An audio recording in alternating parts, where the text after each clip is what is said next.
Muy buenas tardes, estimados televidentes y radioyentes. El diseño en Cuba, potencialidades y retos, es el tema al que convocamos a debatir hoy en nuestra mesa redonda de interés nacional, en el que estaremos abordando precisamente eso. ¿Qué es el diseño? ¿Qué importancia tiene en una sociedad? ¿Es útil o no en una sociedad como la nuestra? ¿Están todos los ciudadanos conscientes de la importancia del diseño? ¿Cuáles son las dificultades que todavía tenemos a la hora de entender la importancia del diseño y también cuál es el nivel que tienen los profesionales del diseño en nuestro país? Sobre eso y otros temas estaremos conversando hoy en nuestro programa, que tengo el placer de estar compartiendo con el compañero Pedro García Espinosa, director de la Oficina Nacional de Diseño de nuestro país, el compañero Sergio Luis Peña Martínez, rector del Instituto Superior de Diseño de aquí en La Habana, la compañera Gisela Herrera García, directora de la Unidad de Desarrollo de la Oficina Nacional de Diseño,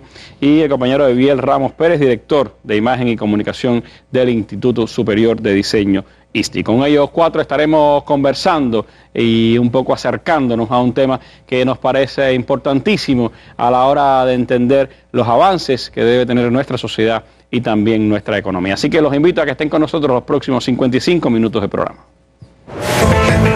Un espacio para lo mejor del pensamiento universal.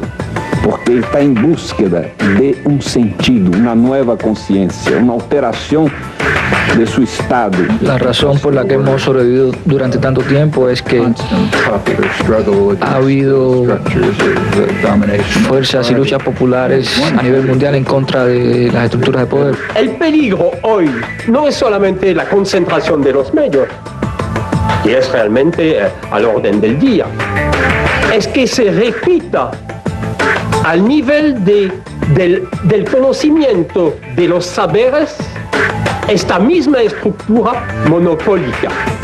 Ideas de avanzada puestas a debate. No se puede ganarle a un pueblo que se junta con su gobierno ni a un gobierno que se junta con el pueblo. La izquierda tiene que afianzarse porque la forma en que opera el aparato propagandístico no puede triunfar de manera uniforme.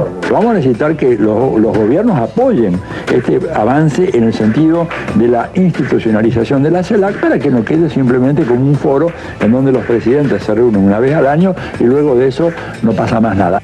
Mesa Redonda, año 15. Bueno, y antes de entrar en el análisis del tema de nuestra mesa redonda de hoy, me voy, como es habitual, a la noticia del día, que hoy tiene que ver con los debates que se han desarrollado en la Asamblea General de la OEA.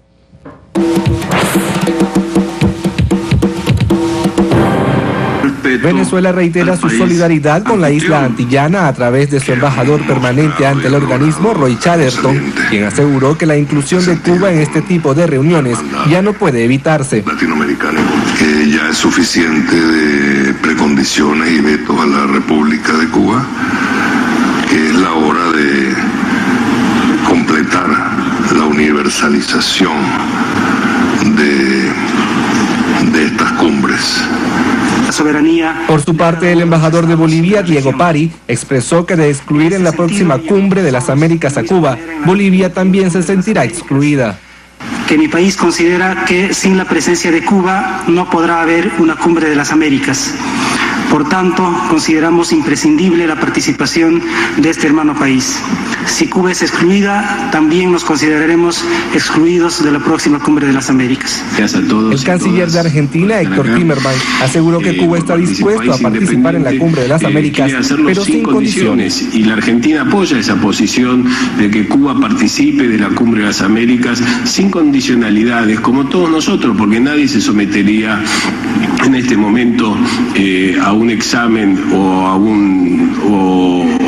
a tener que ser observada por sus conductas. El próximo año se celebrará en Panamá la 7ª Cumbre de las Américas, que constituye la máxima reunión de jefes de Estado del continente, reunión que es auspiciada por la OEA con el objetivo de crear estrategias en común para resolver los problemas claves del continente.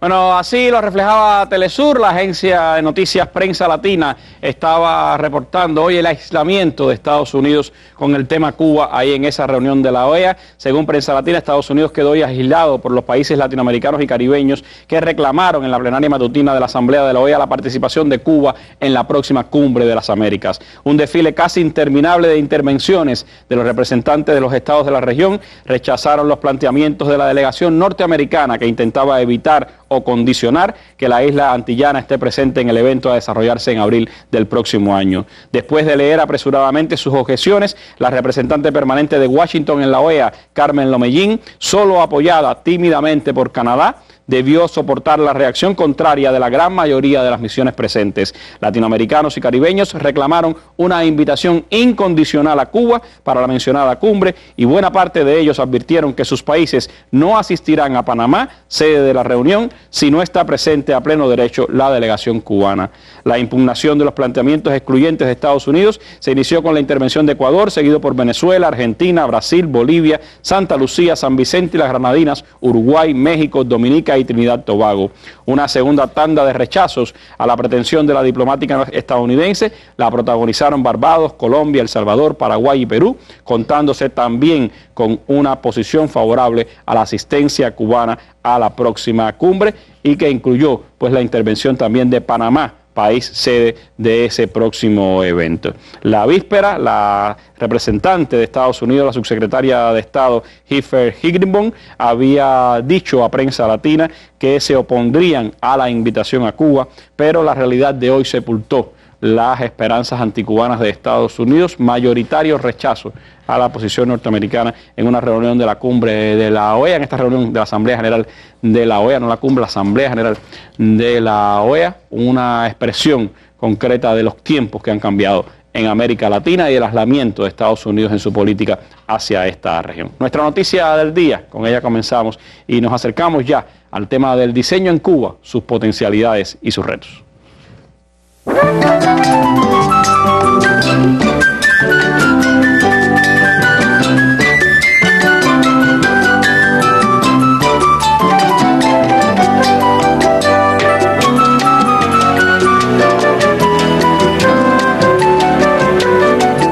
Bueno, cuando hablamos de diseño, quizás muchos se acerquen sobre todo a lo mejor al diseño interior de una casa o al diseño de la moda, pero el diseño tiene muchísimas modalidades y es expresión también concreta de cómo vivimos en sociedad los seres humanos. Me gustaría comenzar hablando, Sergio, sobre el tema del diseño precisamente. ¿Cómo definir el diseño? ¿Cuáles son las facetas que tiene el diseño? ¿Cuán necesario es el diseño a las sociedades actuales?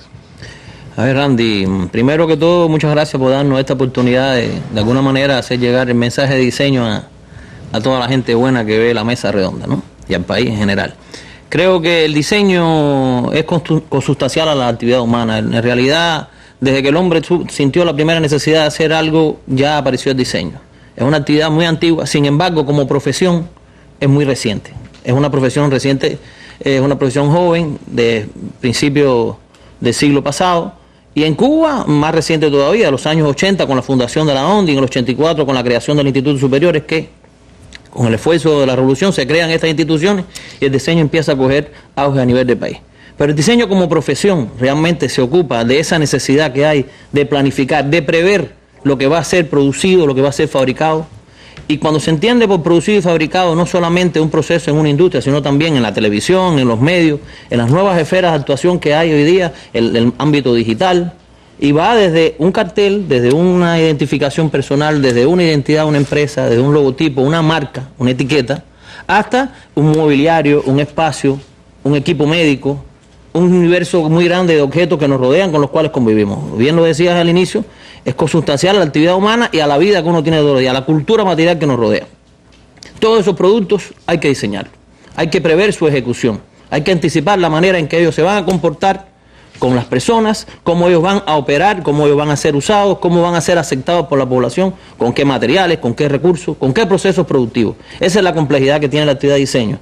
Y es una actividad que se engarza también con otras actividades, como puede ser quizás la arquitectura, puede ser quizás las artes en sentido general. En realidad el diseño es una actividad creativa como la arquitectura, como las artes, tiene su ámbito de actuación específico, pero tiene fronteras.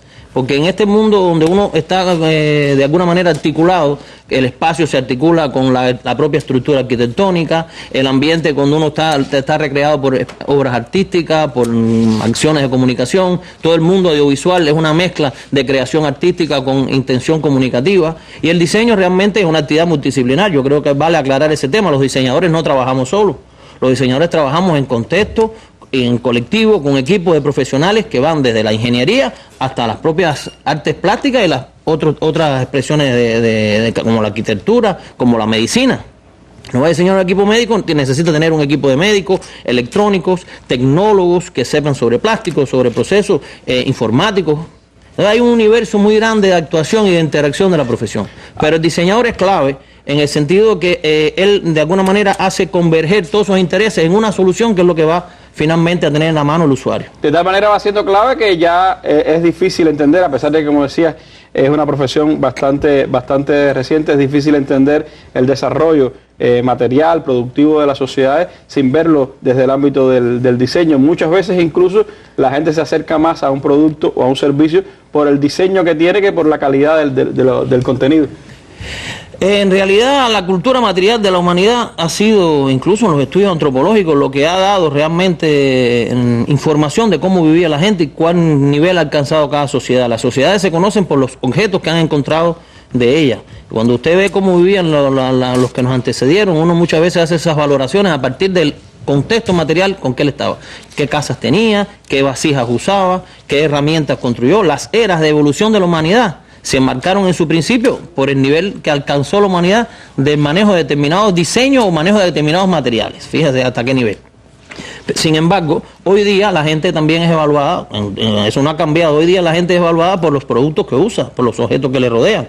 Y eso está muy ligado a la calidad de vida, eso está muy ligado a la capacidad de las personas de vivir en armonía y de lograr materializar sus necesidades en una dinámica social que cada día es más rápida, donde usted necesita a veces más tiempo, más necesidades de comunicación, más capacidad de transmisión de datos o de acceso a información. Todas esas cosas van moviendo una dinámica social y por eso van surgiendo también necesidades de nuevos equipos, nuevos productos. Ahora, eso no se puede confundir con una exacerbación del consumo de los productos. Tener productos que satisfagan las necesidades, tener productos y mensajes, cuando hablo de productos me refiero a todo el universo que nos rodea de cuestiones, que satisfagan esas necesidades, que logren una calidad de vida en las personas, no significa por alguna manera un consumismo. Consumismo es tenerlos por gusto, consumismo es utilizarlos irracionalmente. Eso es calidad de vida y creo que eso es esencial y la función fundamental que tiene el diseño. Viéndolo, Pedrito, a nuestra sociedad. Se habla de calidad de vida, se habla de cultura material. Esos términos, ¿cómo insertarlos en un proyecto social como el nuestro? ¿Qué papel puede jugar el diseño en un proyecto socialista? Sí, Randy, bueno, ante todo agradecer nuevamente, tomando las palabras de Sergito, la presencia, la invitación acá y el aprovechar este espacio. Ciertamente, nosotros vivimos en una sociedad, cuando tú te levantas todos los días, tú estás rodeado de objetos. Es decir, el mundo, la vida de las personas es una vida que está rodeada de objetos que son cotidianos, con los que tú interactúas diariamente. Se dice que uno convive diariamente o puede convivir con alrededor de 20.000 a 30.000 objetos cotidianos que existen en tus dinámicas en la vida. Si nosotros vemos este escenario, probablemente empecemos a contar ya más de una decena de productos con los que vamos a interactuar o estamos interactuando. Eso implica de que hay una vida material en la que nosotros estamos insertados. Y lo importante, retomando las palabras que decía Sergio, lo importante es que esa vida material tiene que formar parte de una cultura material. Esa cultura material no es más que todos los objetos, todas las tecnologías con las que nosotros desarrollamos nuestras vidas en términos profesionales, nuestras vidas en términos personales. Y eso en una sociedad como la nuestra es fundamental, porque tú primero tienes un potencial profesional que dispuesto al desarrollo de tecnologías y de productos en una sociedad como la nuestra debe tener una salida, debe tener una realidad que satisfaga las necesidades de nuestra gente. Entonces, cualquier cosa que sea en la industria, cualquier cosa que sea, me refiero a la industria del desarrollo de productos, a la industria de mensajes, tiene que estar en función de un modelo social que permita explotar todas las potencialidades de los profesionales nuestros para tener las salidas adecuadas en términos de productos y de servicios que satisfagan las necesidades y las demandas, no solo las necesidades, sino las demandas de nuestra gente. Hay muchos que tratan de vincular solamente el tema diseño, el tema calidad a competencia, a diferentes opciones, en una sociedad en la que no es tanta la competencia a ultranza, en la que no es tanta la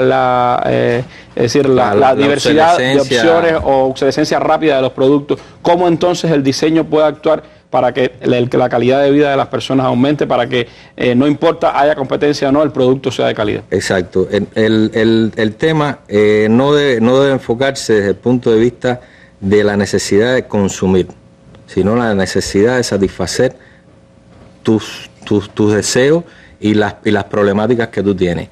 Usted puede tener una sociedad como la nuestra, tiene que tener variedad de opciones. Sí, nosotros no podemos ser una sociedad estancada en una única opción. Usted tiene que tener variedades de opciones. Esas opciones tienen que ser hermosas y funcionales. No está escrito en ningún lugar que el socialismo es feo e incómodo. Entonces nosotros tenemos que tener un grupo de opciones que permitan que diferentes niveles de acceso puedan tener esas opciones, puedan llegar a esas opciones. Y esa variedad lo que sí debe garantizar es que sea de la máxima calidad. Hoy día usted no puede hablar de calidad si usted no tiene insertada la variable de diseño. La variable de diseño no solo por la diferenciación que decía Sergio, sino por la variable que cumpla las funciones adecuadas. Nosotros hoy podemos tener en el mercado productos que aparentemente son funcionales y realmente no lo son. Y nosotros podemos tener aparentemente una variedad de productos que realmente es el mismo concepto, lo que está es disfrazado o tiene ciertas cosméticas. En una sociedad como la nuestra, la paradoja sería tener una infinidad de productos que realmente lo único que hagan sea romperse a los 3 meses, como muchas veces pasa, o sencillamente respondan a otros climas o respondan a otras necesidades que no tienen que ver con nuestro contexto. ¿Y cómo en una sociedad además que está corta de recursos materiales se aprovechan mejor? Ahí voy. Porque a veces hablábamos hoy de los muebles, que la gente piensa que porque tenga más madera es mejor mueble. Exactamente. Hay algo importante. El hecho de que tú, una calidad de vida y una cultura material no significa pobreza creativa. Y no significa de que tú desarrolles productos que no te permitan a ti satisfacer tus necesidades, incluso espirituales. Entonces, a veces usted ve que hay muebles muy pomposos, usted lo observa y son muy pomposos y aparentemente parecen cómodos y son totalmente incómodos. ¿Por qué? Porque tiene violaciones de normas ergonómicas, porque tiene violaciones de normas constructivas elementales, que cuando usted se sienta, usted está incómodo y sin embargo hay gasto de materiales, gasto de textil. Entonces esa especie de pseudodiseño, de pseudocultura que a veces nosotros nos encontramos, nosotros tenemos que ir borrando eso y tenemos que ir a una racionalidad, pero la racionalidad no significa la nada, no significa el poco. Si usted va a hacer un mueble de madera, usted tiene que utilizar la madera necesaria y ese mueble tiene que ser confortable y además tiene que ser hermoso. A usted debe tener orgullo de invitar a la gente a su casa y que se siente en su mueble, porque ese mueble, además de ser cómodo, es bonito, por llamarle de alguna manera. Yo creo que esa es una visión, un paradigma que nosotros tenemos que manejar en nuestra sociedad. Nosotros tenemos que producir cosas que nos permitan tener diversidad con los costos necesarios, a partir de que nosotros tenemos una situación financiera y unos presupuestos que son limitados. De hecho, el diseño, una de las virtudes que tiene el diseño es que usted puede producir un producto, un objeto con un alto valor de diseño, con el cumplimiento de todas sus funciones a cabalidad y sin embargo disminuir costos. Esa es una paradoja a veces que nosotros nos encontramos, que creer de que esa volumetría que a veces uno ve en el ejemplo que tú ponías de los muebles es un signo o es un símbolo de confort o de comodidad y es realmente lo que estás gastando en los materiales. Y usted puede venir y rediseñar eso o hacer un producto o generar un concepto para sentarse que realmente tenga muchos menos costos. De hecho, el diseño es un proceso de anticipación a una realidad. Entonces, si usted quiere ver algo que permita minimizar los gastos y maximizar las potencialidades de salida de un producto, enfóquelo desde el concepto de diseño, desde el diseño. El diseño se anticipa a una realidad, te permite ver lo que deberá ser en el futuro ese producto antes de ser producido, que es donde se agregan muchos costes en términos de producción. Yo creo que ese es un valor esencial dentro de nuestro contexto, tanto desde la visión humana como desde la visión de la industria y de la producción. Ese es sin duda uno de los elementos importantes a la hora de analizar el tema que estamos viendo hoy. El impacto que tiene el diseño en una sociedad, la manera en que lo aprovechamos también para hacer más cómoda, para hacer mejor y más placentera nuestras vidas. Pero hay mucho más que hablar y ahí están disponibles también nuestros teléfonos para si usted quiere llamarnos desde el inicio de esta mesa redonda y hasta el final para que nos dejen sus opiniones. Les propongo que siga con nosotros aquí en la mesa redonda.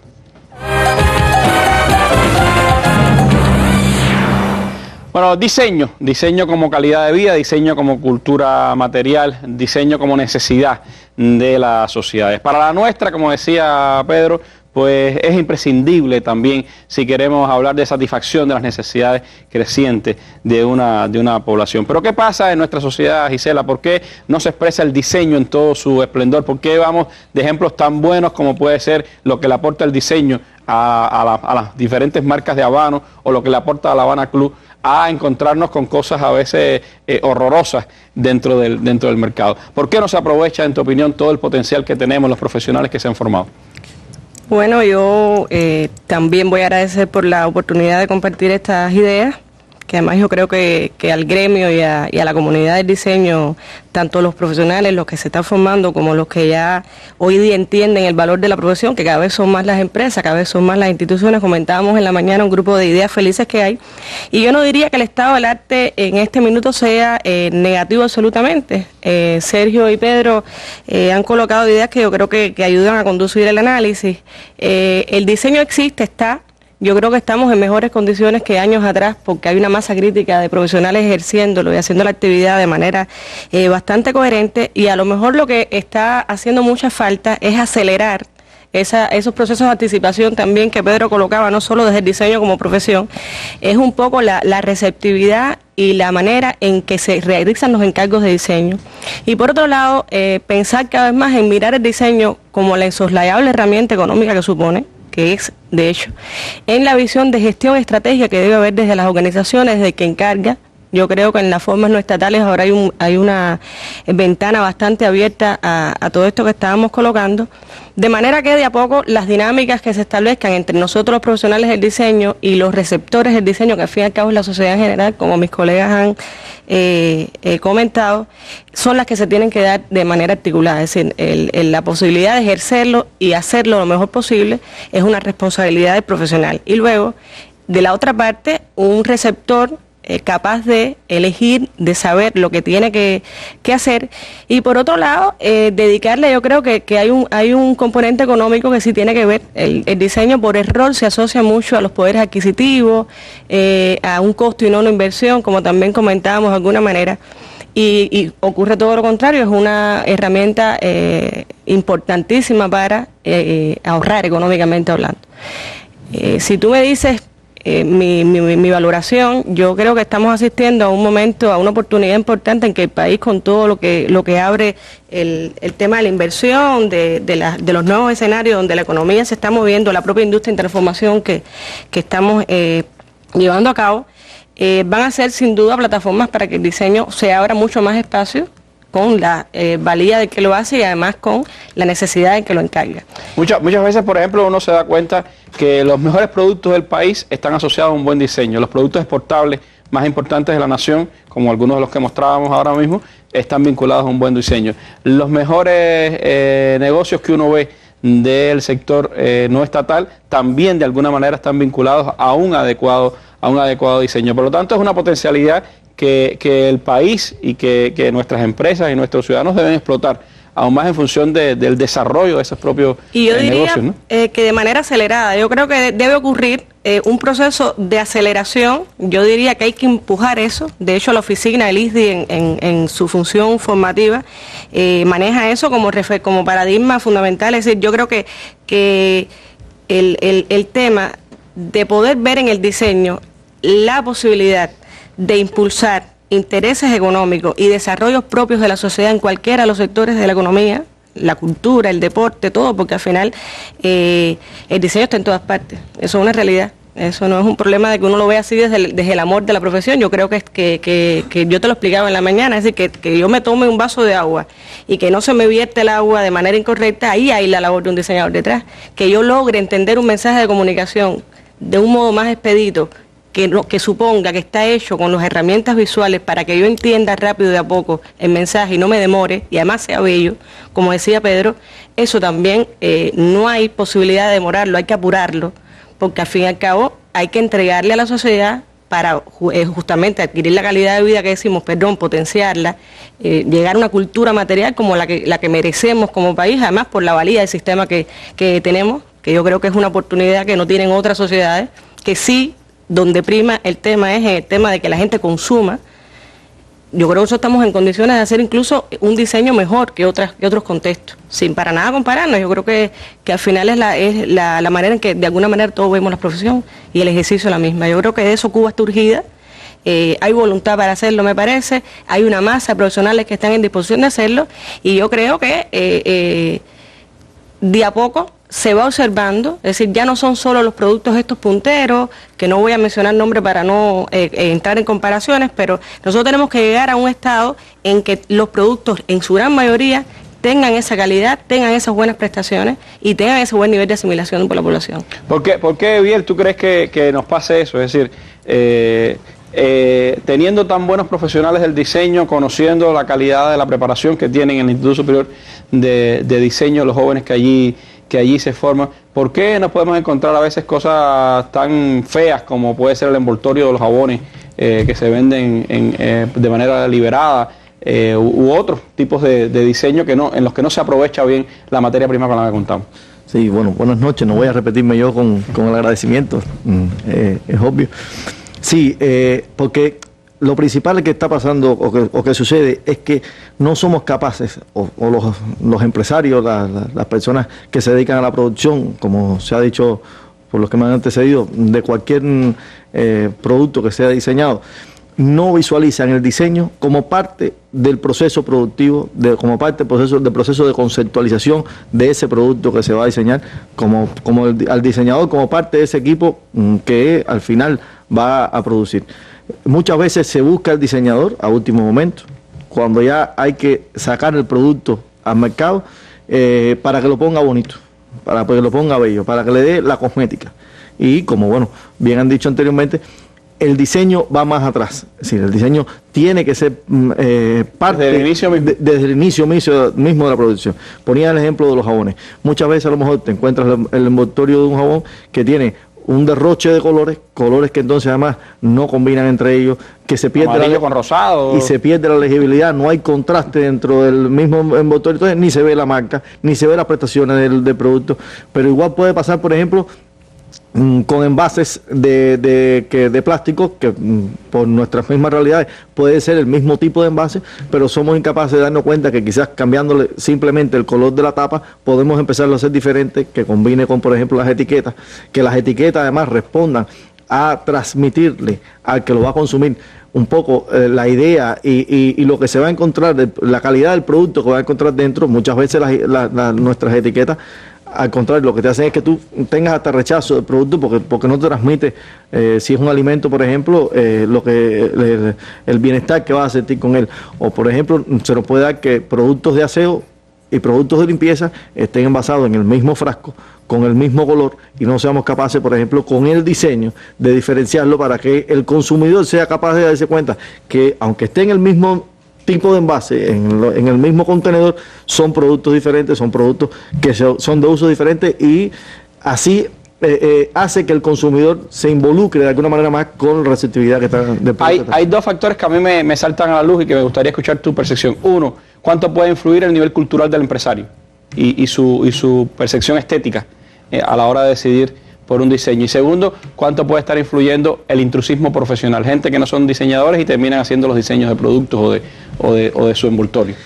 Sí, yo creo que más que el nivel cultural del empresario es la sensibilidad y por llamarlo de alguna manera, hasta el amor que tiene que pensar en el consumidor final del producto que va a hacer. Es decir, el diseño o los diseñadores no somos otra cosa que servir de una interfase. Somos un intérprete entre el productor y el consumidor.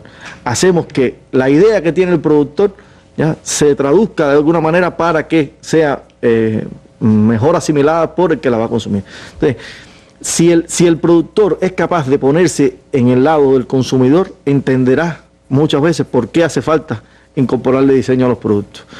Entenderá si se pone en el vestuario de la persona que va a consumir, entenderá que no existe el diseño que satisfaga al 100% de los consumidores. Sí, no existe nada en el mundo que satisfaga al 100%, por lo que es importante por eso ponerse, y si vas a hacer un tipo de desodorante, por ejemplo, saber que tienes que hacer 2 o 3 tipos de desodorantes, porque hay varios tipos de consumidores y todos no tienen por qué tener ni los mismos gustos ni las mismas necesidades. Entonces, eso es un factor importante que siempre el productor tiene que ponerse del lado del consumidor y entonces ver que el diseño puede ser un valor añadido importante a la hora de desarrollar el producto que esté haciendo. ¿El intrusismo? Y el intrusismo, nosotros, el Cejito ahorita hablaba de la gran cantidad de profesiones que están conviviendo con el diseño, y el intrusismo realmente le hace daño al diseño. Hay profesiones, sobre todo por ejemplo en el diseño gráfico, que muchas veces cualquiera que maneja una computadora, que es capaz de dominar un software, se cree diseñador y es incapaz entonces a lo mejor de transmitir un mensaje coherentemente, de buscar la letra que puede comunicarse más, o ponerle incluso a veces el tamaño, porque vamos a suponer un mensaje que va para transmitirse a las personas de la tercera edad, ya lo hacen en una letra muy chiquita, muy caligráfica, que no lo pueden percibir. Entonces, todos esos detalles que pueden parecer banales, que pueden parecer muy superficiales, son importantes para evitarle a las personas desgaste asimilando, utilizando los productos que tiene. Muchas veces el diseño lo que permite es eso, es que las personas vayan por la vida mucho menos cargadas de tener que estar descubriendo qué va pasando con las cosas, sino que las cosas solas inviten a un vaso que invita a tomarlo, o un cartel que lo disfrutas además de entender lo que está produciendo. Eso, y el intrusismo le hace mucho daño, como puedo. Gisela decía hoy una cosa en la mañana que a mí me gustó. Sí, nadie duda de lo que le dice un médico. Si nadie pone en duda que si un médico le dice que tiene tal enfermedad y que tiene que operarse, nadie lo pone en duda. Que un diseñador diga que va a utilizar tal color o va a utilizar tal tipografía en un cartel, mucha gente se lo puede cuestionar porque es a gusto de las personas. Ahí está también los retos que tiene por delante esta profesión, pero hay muchas cosas que se están haciendo y de eso me gustaría hablar en la segunda parte de nuestra mesa redonda. Siga con nosotros aquí.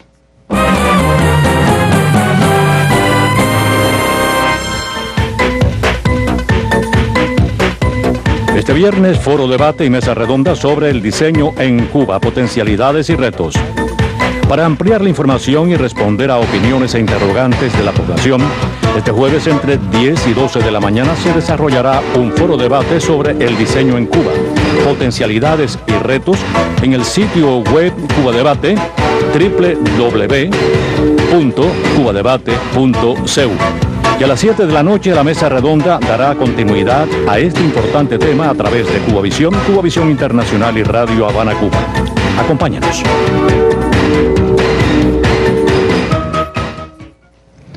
Bueno, como les decía, está disponible desde el inicio de nuestra mesa redonda el teléfono habitual de Radio Rebelde para que usted nos pueda hacer conocer sus opiniones e interrogantes sobre este importante tema. Señalábamos que se dan pasos, hay avance, como se decía acá en nuestra mesa, en este importante sector también de nuestro desarrollo económico y social, que es el diseño. Un aspecto, una tarea fundamental dentro de esto lo tiene la Oficina Nacional de Diseño, la ONDI, como popularmente se conoce. Me gustaría, Gisela, acercar a nuestros televidentes y radiovidentes precisamente a esa labor de la ONDI, cómo desde la ONDI se fomenta la cultura del diseño, su uso como herramienta de desarrollo en nuestro país.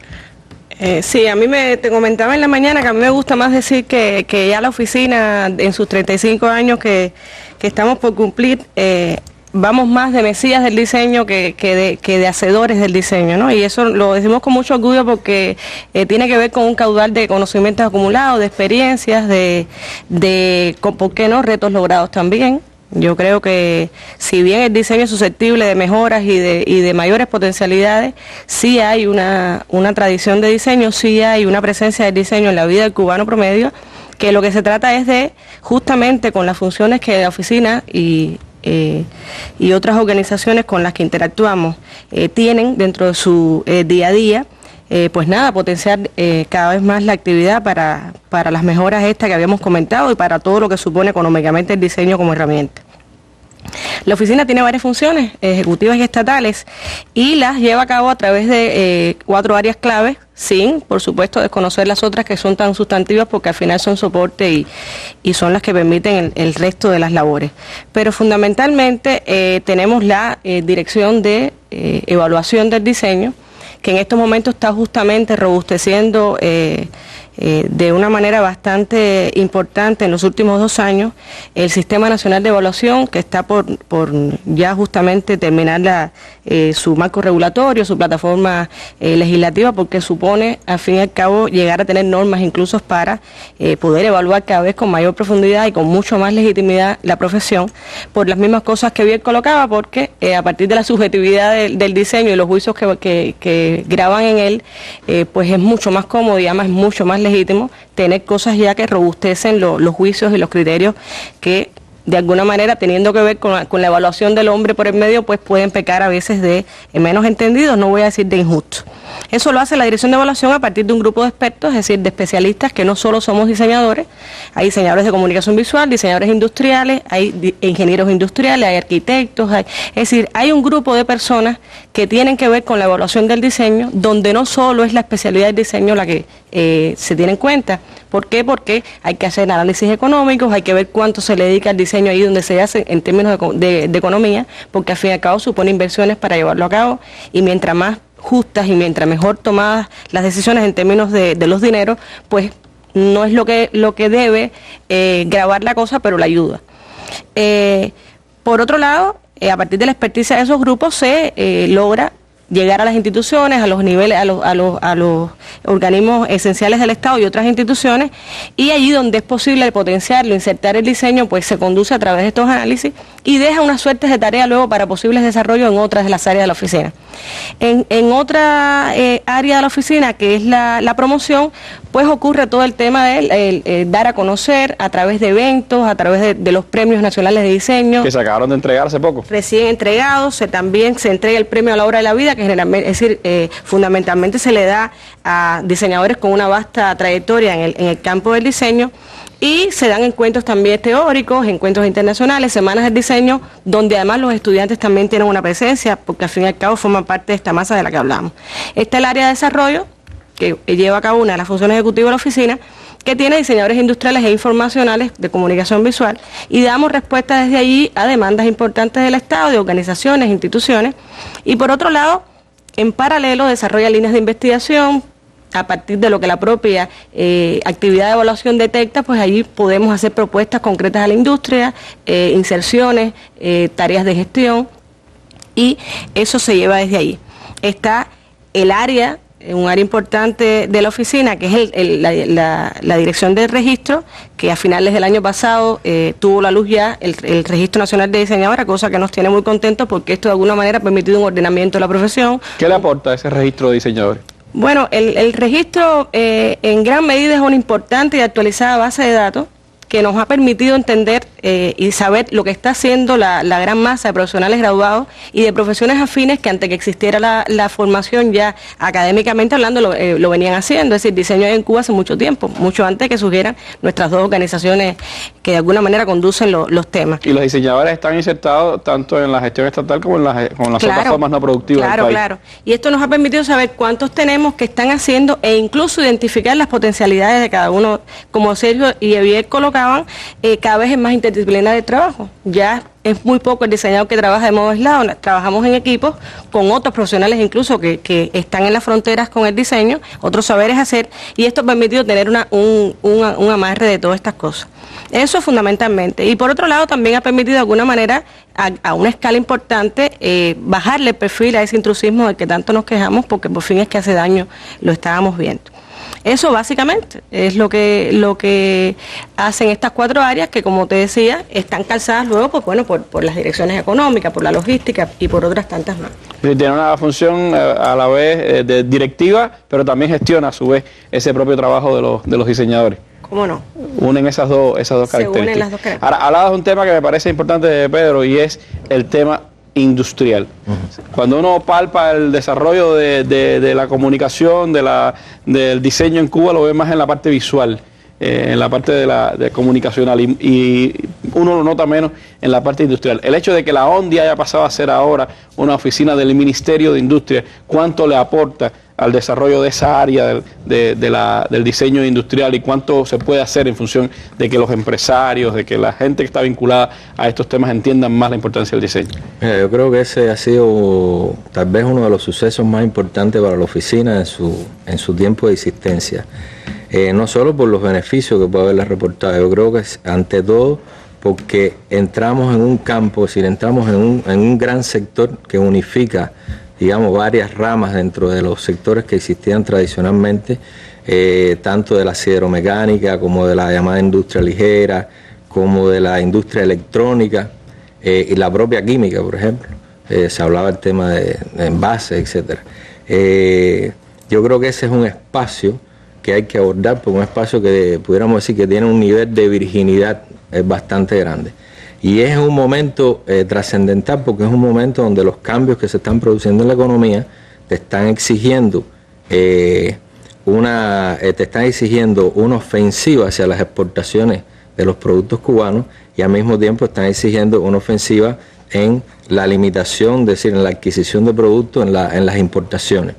Entonces ese es un campo ideal, neto para los diseñadores. Nosotros dentro del Ministerio de Industria, dentro de las cosas que estamos desarrollando a partir de las funciones que se planteaba ahora recién por Gisela, una de las cosas que estamos haciendo es todo ese proceso de sensibilización dentro de estos sectores de la industria. Y debo decir que ese proceso de sensibilización de la otra parte también tiene una receptividad. Realmente hay que reconocer una receptividad donde uno lo que tiene que tratar de encontrar cuáles son, digamos, los puntos de mayor prioridad y jerarquía, y potenciar esos puntos de mayor potenciar esos productos de mayor jerarquía y prioridad, tratando no solo de que la oficina sea realmente un vehículo para que todo ese potencial de diseñadores existentes formados en el instituto o no pueda entrar realmente dentro de la industria, porque la industria no necesariamente tiene que tener equipos de diseño insertados. Claro. Si usted puede tener una industria donde la secuencia de cambio tiene una constancia intermitente, entonces se justifica tener un equipo de diseño. Pero hay industrias donde los cambios tienen otros plazos, por tanto el acceso al diseño puede tener otros modos, y ahí estamos viendo también los modos de acceso al diseño. Claro, porque habría que pensar también entonces cómo organizar esos servicios de diseño que permitan trabajar para la industria, o para que no lo va a tener incluido dentro de su propia plantilla. Yo creo que esa es una gran oportunidad, no solo para la comunidad de diseñadores, sino también para la industria. Lo que sí está claro que si usted quiere exportar productos, no materias primas, productos, usted tiene que jugar con la variable de diseño. Si usted quiere competir internacionalmente, tiene que jugar con la variable de diseño. Si usted quiere disminuir costos, repito, no puede significar hacer un producto peor. Tiene que ser igual o mejor al que usted está sustituyendo como importación. Si no, ¿qué mensaje estamos dando? ¿Qué mensaje estamos dando si yo sustituyo un producto de importación por un producto que es peor? Ese no puede ser el mensaje que puede dar un modelo social como nuestro, y mucho menos la industria. Yo creo que la industria tiene esos retos, nosotros somos parte como institución de esa industria. Hay que retomar un poco aquel espíritu de los años 80, de inventiva, de nuevos productos que salieron de la industria cubana, en otras circunstancias económicas, sin quizás todos los recursos de aquella época, pero sí con profesionales mejor preparados incluso que los de aquella época. Esa es una gran diferencia de aquella época. Si algo nos diferencia a hace 20 años atrás, que nosotros tenemos un potencial de diseñadores formados que no teníamos en los años 80, que recién comenzaba el instituto. Y ese potencial hay que aprovecharlo. Y ese potencial está ahí listo para hacer lo que se necesite a escala de la industria. Repito, hay una alta sensibilidad dentro del Ministerio de Industria sobre el tema, y nosotros también tenemos responsabilidad. Digo, nosotros en términos de diseñadores somos responsables de gestionar, como decía ahorita Sergio, de gestionar ese trabajo. Nosotros, el tema no es que nos vengan a pedir el servicio, nosotros tenemos que ir a hacer el trabajo. ¿Cómo eso se engarza, Eviel, con la formación de los profesionales del diseño? ¿Cómo el ISDI ha ido también pues variando su manera de formación e insertándola más en estas dinámicas, en estas necesidades que tiene nuestra sociedad? Sí, bueno, el ISDI este año precisamente cumple 30 años, ya alcanza la madurez. Y volveremos aquí a la mesa redonda a hablar solo del ISDI. Y en estos 30 años ha acumulado bastante experiencia, porque una de las premisas casi que desde la fundación del ISDI es la vinculación desde los primeros años de la carrera de los estudiantes a trabajos directos en la producción, a trabajos directos reales que los empiezan a entrenar desde que están en segundo año prácticamente en la realización de proyectos reales. Eso es un valor que cuando ya se gradúan los estudiantes están preparados para ser conducidos de alguna manera e insertados en cualquier tipo de industria de nuestro país. El ISDI hoy ha ido madurando sus carreras, es decir, se estudian 2 carreras en el ISDI, una de diseño industrial y otra de diseño de comunicación visual, y el claustro igual ha ido madurando y ha ido especializándose en función de tener a un profesional cada vez más competente, con un cúmulo de habilidades y de competencias que le permiten insertarse de manera acelerada en la industria y aportar de manera rápida también sus conocimientos. No solamente a los profesionales que estamos graduando, es decir, los que están estudiando hoy en la universidad. El ISDI también ya está realizando su 4ª maestría en gestión e innovación de diseño, un papel fundamental en lo que pueda el diseño avanzar en los próximos años. Va a estar, como decía Pedrito anteriormente, en lo que seamos capaces de gestionar nosotros desde nuestra profesión en función de que se necesite y se demande más diseño. Entonces, la maestría que del ISDI es de gestión especializada en gestión de diseño. Además, estamos también trabajando en todo un sistema de cursos de recalificación, de diplomados, para que especialistas de otras materias que no sean precisamente diseñadoras puedan incluso adquirir herramientas que lo ayuden a también entender y demandar el diseño.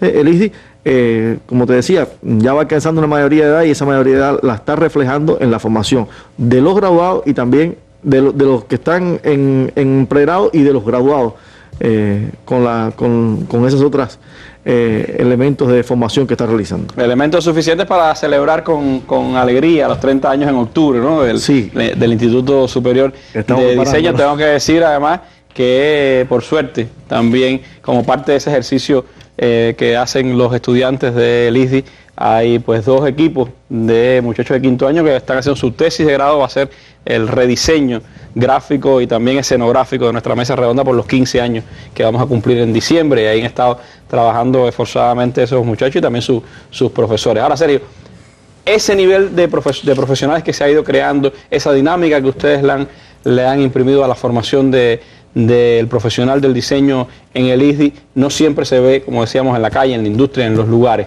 ¿Qué es lo que pasa? ¿Por qué incluso me contaban ustedes que no hay demanda suficiente de los organismos a los graduados que ustedes tienen, cuando sabemos que no son muchos incluso los que ustedes gradúan? Randy, mira, nosotros tenemos ya casi 1.800 graduados de diseño. Son profesionales que están preparados para resolver los problemas que competen a su profesión, desde el ámbito de la comunicación, los productos industriales, diseño de interiores, y esos profesionales están repartidos por todo el país, porque nosotros somos una universidad nacional y graduamos todos los años estudiantes de todas las provincias. Sin embargo, el problema es que el diseño no esté en la calle, la gente no lo vea, porque igual nosotros tenemos mucho entusiasmo, mucho optimismo, y confiamos en el diseño, confiamos en nuestro proyecto social, que además debería ser el paraíso para el diseño. Si consideramos que el diseño se ocupa centralmente del hombre, de que el hombre tenga calidad de vida, de que los objetos del mundo que rodea hacer la vida más confortable y mejor al ser humano, y pensamos que un concepto esencial de nuestro proyecto social es tener al hombre en el centro de su actividad, y es que el hombre sea, de alguna manera, aprenda a vivir en armonía con el ambiente, con el contexto y con los demás, en una sociedad diferente, pues esta sociedad debería ser el paraíso para el diseño. Sin embargo, la gente no me va a dejar decir a mí aquí en la mesa redonda que es el paraíso del diseño Cuba. Nosotros estamos llenos de todas esas cosas, de esos errores, de esos problemas, de esos materiales mal gastados, de esos muebles mal hechos, y no es que sean más caros, gastaron el mismo material, de esa parada de ómnibus chapucera, de ese asiento que no tiene la altura que lleva, de ese anuncio de la televisión que molesta, que irrita visualmente, o de esa presentación de un canal. Millones de cosas que constantemente están hechas con chapucería, con mala factura, y no son por problemas materiales, que también influyen. Muchas veces son también por voluntades, por formación. Es un problema que trasciende el tema solamente de voluntades. Hay que tener un marco regulatorio, hay que organizar que las empresas funcionen con un concepto empresarial, hay que disponer presupuestos para eso. Quizás ahora la mayor autonomía que se le ha dado a las empresas permita también tener en cuenta los presupuestos para el diseño, en investigación y desarrollo tendrá que ir también. Ahora es responsabilidad de la universidad, y creo también de la oficina en su labor formativa, crear esa cultura. Nosotros tenemos que ir más al empresario, darle más información, darle más cursos, propiciar un poco y mejor el encargo de diseño. Que no hayan hoy día solicitudes y demandas de diseñadores en el país suficientes como nosotros pensamos que debería ser necesario. Es un problema de la cultura, el conocimiento de la profesión, pero también un problema de lo poco competitivo que es nuestro contexto productivo, que es un contexto de demanda donde cualquier producto, como se dice comúnmente, tiene salida. Entonces usted hace una silla... ¿Temas bonitos o temas feos? Temas bonitos o más feos si al final lo que usted necesita es sentarse. Pero ese mismo producto no puede ser que el mercado sea el que lo condiciona a que esté más bonito. Tiene que ser un concepto de sociedad que haga que ese producto sea más funcional, que sea más noble con el medio ambiente porque use menos material y no vaya a talar un bosque para hacer un sillón de los que estamos viendo muchas veces en la feria hecho por los artesanos, que son buenos intentos, algunas cosas, pero no tienen diseño detrás. Entonces el diseño tiene que ser también, quizás nosotros tenemos que ser un poco más agresivos, los diseñadores, que es algo que yo creo que apuntaba bien, pero a mí me gustaría enfatizar, más comprometidos con la sociedad y también más comprometidos con el usuario final y no con los presupuestos, con los cobros o con de alguna manera la banalidad que se mueve detrás de todo ese mercantilismo. Y yo creo el tema de la ética de la profesión, y eso es algo que todavía en el ámbito del diseño hay que hacer. O sea, es una responsabilidad compartida que nuestro contexto no tenga diseño. Pero lo más importante, el ser humano formado con capacidad para hacerlo está. La voluntad está. Entonces hay que acabarse de poner de acuerdo, porque lo que sí es una cosa es que sin diseño no se puede construir la sociedad a la que aspiramos. Bueno, ese es también el reto que tiene precisamente la profesión y que tiene nuestra sociedad en su conjunto. Hoy nos hemos acercado a un tema necesario, polémico y a la vez del que todavía estamos insatisfechos. ¿Cómo hacer una sociedad de mejor gusto, una sociedad más bonita, una sociedad también más útil? Esa es parte también de todo lo que tenemos que trabajar, todos los cubanos y especialmente los profesionales del diseño, los empresarios, los que trabajamos la comunicación para que llegue a cada uno de los componentes de nuestra sociedad ese mensaje de una sociedad más humana y también más agradable. Ahí está el gran reto y por supuesto no es hoy el último momento en que hablaremos de eso, porque mañana estaremos desde las 10 de la mañana en un foro debate en el sitio web Cuba Debate hablando de este tema con nuestros panelistas, y a las 7 de la noche regresaremos para escuchar sus opiniones, sus interrogantes e intentar entre todos encontrarle pues explicación, encontrarle argumentos a esas opiniones de nuestro pueblo. Así que los invito a que mañana estén de nuevo con nosotros. Les agradezco a los panelistas que me han acompañado esta tarde y me despido con nuestras imágenes del día, recordando que en Washington sigue teniendo lugar la tercera jornada de solidaridad con los 5 y que hoy se han recibido importantes mensajes de los premios Nobel de la Paz Rigoberta Menchú de Guatemala y también Adolfo Pérez Esquivel de Argentina. Nuestras imágenes del día. Muy buenas noches.